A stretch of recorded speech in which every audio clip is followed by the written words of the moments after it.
So as you probably remember, all the way from a few weeks ago, Passover's got a lot of days. Did anyone not think that? Yeah, so Passover's got a lot of days. Sukkot has a lot of days. It even has an extra day. We don't even know what it is. We call it Shmini Atzeret. If you ever find out what it is, please let me know, because none of us really know what it is. But it's nice. Hanukkah. Hanukkah's got a lot of days. And it's a pretty minor holiday in terms of the weight of Jewish law. I mean, it's a really nice holiday, but it's pretty minor. How long do we count the Omer for? 49 days of Omer. Can anyone remember to do anything 49 days in a row? A lot of days. Shavuot, 1 day. Now some of you are saying, wait, no, it's 2 days. No, it is 1 day twice. Right, it's 1 day in Israel, and it's 1 day here, and then it's another day. It's exactly the same day. I call it Day Vaju. That was funny.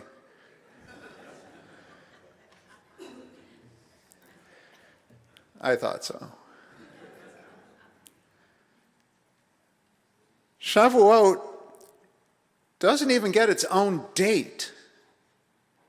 Look, we kind of know what it is, but it's the day after all the counting of the Omer, 50 days after Pesach.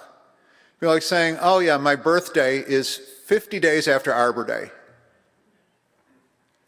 Seems kind of weird. Shavuot, though, is one of the big three, right? It's incredibly important. It's about the giving of the Torah.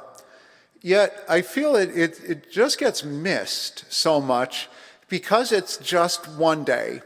And there's not a lot of preparation for Shavuot. Right? You don't go into the market and say, get your Shavuot foods before they're gone.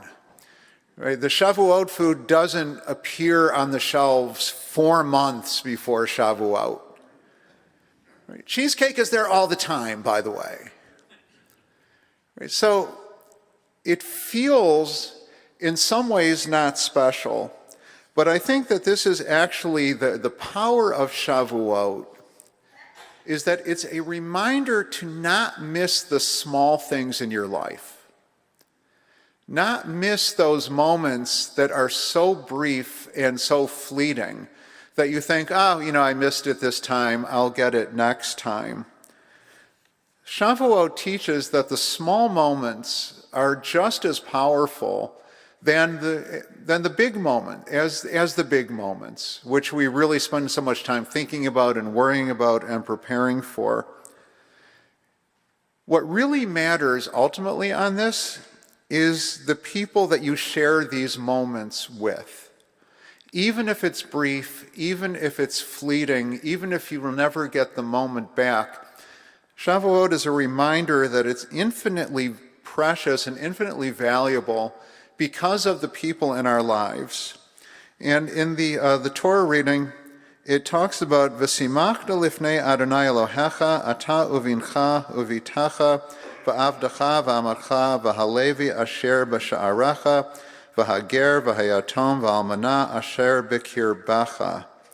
That you will rejoice before God with your children, with everyone in your household, with the Levite in the community, but with the stranger, with the orphan, for those who have been widowed.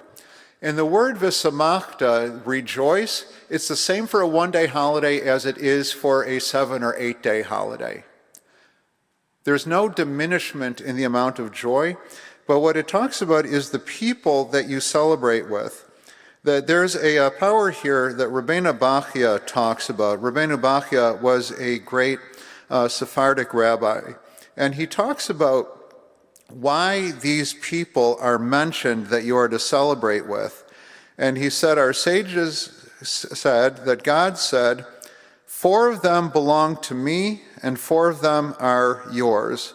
The 4 who are mine are the Levite, the one who converts to Judaism, the stranger, the one who has been widowed, the orphan, and the ones who are yours are your children, everyone who lives in your household.